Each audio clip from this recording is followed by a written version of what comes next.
Hola, esto es una clase de lengua y literatura de cuarto de ESO, de literatura del siglo XVIII, y voy a hablar rápidamente de José Cadalso y un pequeño ejemplo de un texto suyo. José Cadalso es uno de los grandes prosistas de la literatura ilustrada neoclásica. En su obra va a defender, como en todos los casos, la ideología ilustrada, pero con algunos matices.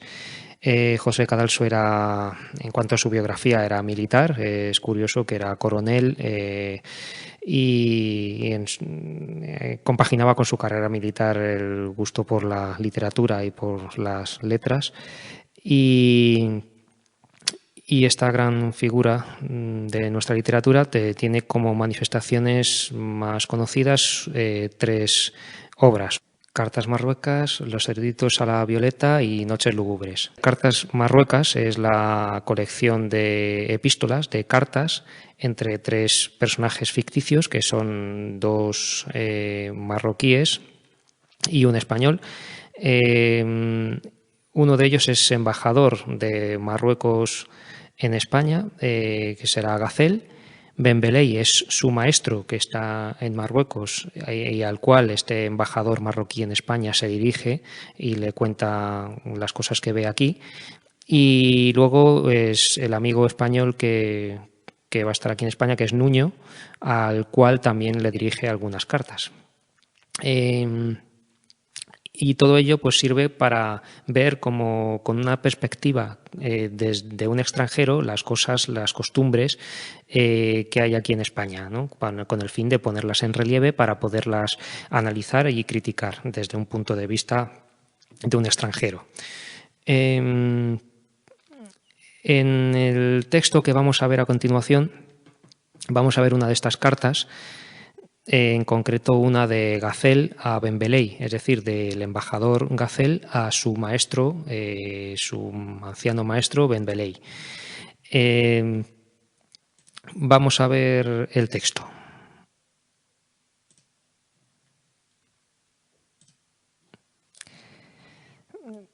El texto dice así: Carta 81 de Gacel a Ben Beley.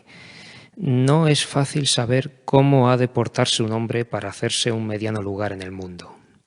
Si uno aparenta talento o instrucción, se adquiere el odio de las gentes, porque le tienen por soberbio, osado y capaz de cosas grandes. Si, al contrario, uno es humilde y comedido, le desprecian por inútil y necio.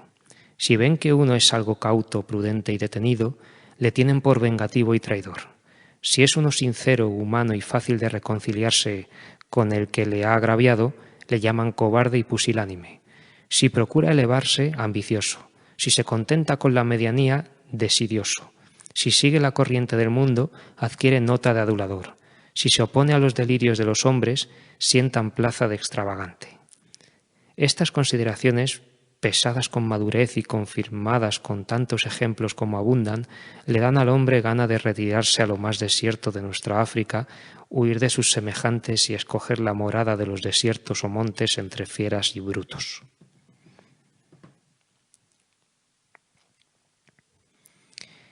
Bien, lo primero que nos suelen pedir en un texto es hacer el resumen. Una vez leído y comprendido el texto, podemos resumirlo de esta manera. No le es fácil al ser humano encontrar su sitio en el mundo. Para cada cosa que haga, hallará críticas, desprecio o enemistad.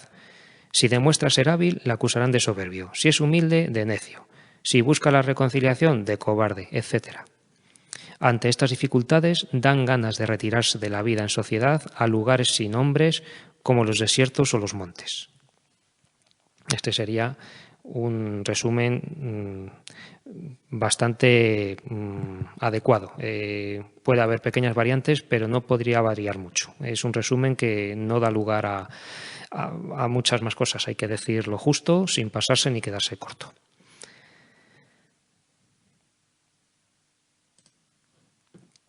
Puede que nos pregunten el tema.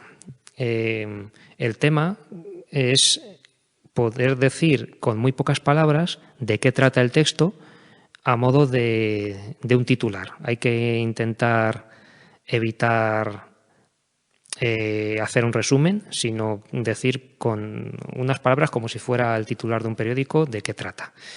Yo aquí os presento 3 variantes, pero como veis es más o menos lo mismo. Lo podéis hacer a vuestra manera, pero sin saliros de más o menos lo que está diciendo aquí. Un tema podría ser la dificultad de saber cómo debe comportarse uno en la sociedad para estar bien considerado, ¿no? Eso podría ser un tema. Lo podríamos acortar y decir la dificultad de saber cómo debe comportarse uno, pero podemos especificar y no estaría de más decir para estar bien considerado, porque uno puede comportarse de una manera agresiva y si le da igual la reputación, pues puede tener éxito, pero no es de eso lo que se trata. Uno en el texto nos está diciendo cómo llegar a estar en paz con todo el mundo. Así que otro tema podría ser la imposibilidad de comportarse adecuadamente en la sociedad para ser bien considerado por todos o para estar bien considerado por todos, ¿no? Lo que quiere decir es eso, que cuando uno es humilde va a estar bien considerado por unos, pero no por otros. Entonces, eso decir por todos o en sociedad es importante en el tema. También podríamos decir la dificultad de actuar de la manera correcta para encontrar nuestro sitio en el mundo, como si hubiera una manera correcta para tener ese espacio, este lugar de respeto, de buena consideración por los demás. No hay manera, según el autor, en este caso el personaje ficticio Gacel, de estar a buenas, de estar a bien con todo el mundo y de que se gane uno ese espacio de respeto y libertad que debe tener alguien para poder vivir en paz con los demás, ¿no?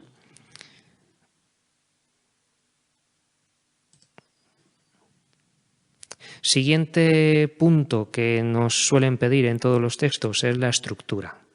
La estructura es en qué partes puede dividirse y de qué trata cada una.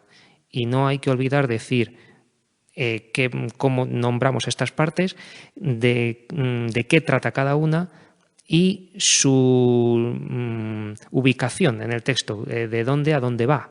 Estas coordenadas, para referirnos a cada parte que estamos explicando, hay que decirlas. No vale con decir introducción o desarrollo, sino de qué palabra hasta qué palabra va, de qué línea a qué línea o qué párrafo es. No se puede olvidar decir dónde está cada parte y de dónde a dónde va. Y, por supuesto, hacer el pequeño resumen de cada una. He aquí un ejemplo de cómo dividirlo. La primera parte sería el planteamiento del tema, donde está delimitado de esta manera. Es la primera oración hasta la palabra mundo, es decir, no es fácil saber cómo ha de portarse un hombre para hacerse un mediano lugar en el mundo. Hasta ahí, hasta ese punto. Eso es la primera parte, que sería el planteamiento del tema, que el tema lo podemos volver a decir. La dificultad de encontrar un sitio de respeto en el mundo y de buena reputación, o algo así. La segunda parte es una serie de ejemplos de comportamientos para demostrar esa dificultad, comportamientos que prueban esa dificultad o imposibilidad. Y esta parte iría desde si uno aparenta talento tal y cual, hasta, al final casi, hasta extravagante, ¿no? Hasta cerca de, no hacia el final, pero sí que cuando ya quedan 3 o 4 líneas de texto, acaba con sienta plaza de extravagante. Hasta ahí, desde si uno hasta extravagante.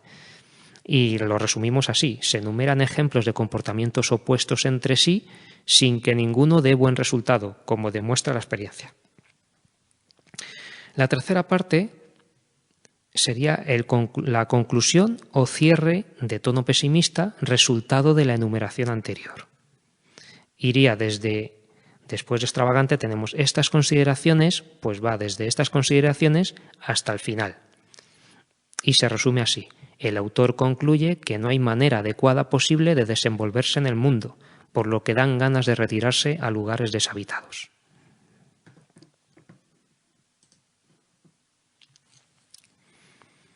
Y por último, si nos preguntan algo concreto como qué figuras retóricas destacan en el texto, o si tuviéramos que hacer ya un análisis formal del texto para buscar recursos que ha utilizado el autor, una de esas cosas sería estas dos figuras retóricas que aparecen claramente. Una de ellas sería el paralelismo, que recordemos que es la repetición de la misma estructura sintáctica en varias oraciones o en varios versos, si es un poema, donde en la segunda parte, en este bloque, aparece constantemente la estructura si, ese condicional, si uno, con un verbo en tercera persona singular, si uno aparenta, si uno es humilde, si procura elevarse, ¿no? Este sí con un verbo, casi siempre en tercera persona, y luego puede haber un pronombre, un le tienen, le desprecian, ¿no? Con ese verbo de tercera persona plural de lo que hacen ellos, lo que hacen los demás. Entonces, esto habría que explicarlo. Es un paralelismo donde aparece el condicional sí, la conjunción condicional sí, uno, un verbo y luego va a haber otro verbo de tercera persona con ese resultado. Más o menos, con las palabras que mejor puede usar cada uno, explicar que se repite esta misma estructura condicional. Y luego también aparece la antítesis, que es la presencia, la colocación de elementos contrarios u opuestos entre sí que están más o menos cerca para que contrasten unos con otros, ¿no? Es como contrastes. Así que vamos a ver cómo va jugando con estos contrarios. Va diciendo que uno puede ser soberbio, que puede ser osado, y por el contrario también puede ser humilde y comedido, y también con el resultado que tiene, ¿no? Uno puede ser muy capaz de cosas grandes, pero luego le consideran inútil. Entonces tenemos esa antítesis también, capaz, inútil. Uno también puede ser sincero, humano, fácil de reconciliarse, que va a contrastar, va a ser antítesis de cobarde y pusilánime. Luego también podremos encontrar entre adulador y extravagante, ¿no? Un adulador pues va a estar muy de acuerdo con las ideas de alguien, y un extravagante va a expresar unas ideas totalmente beligerantes con las de los demás, ¿no? Entonces, todo esto serían contrarios, son juegos de contrarios, todo eso sería antítesis. Y nada más, espero que os haya servido esta breve explicación y espero que los próximos textos los hagáis lo mejor posible. Un saludo.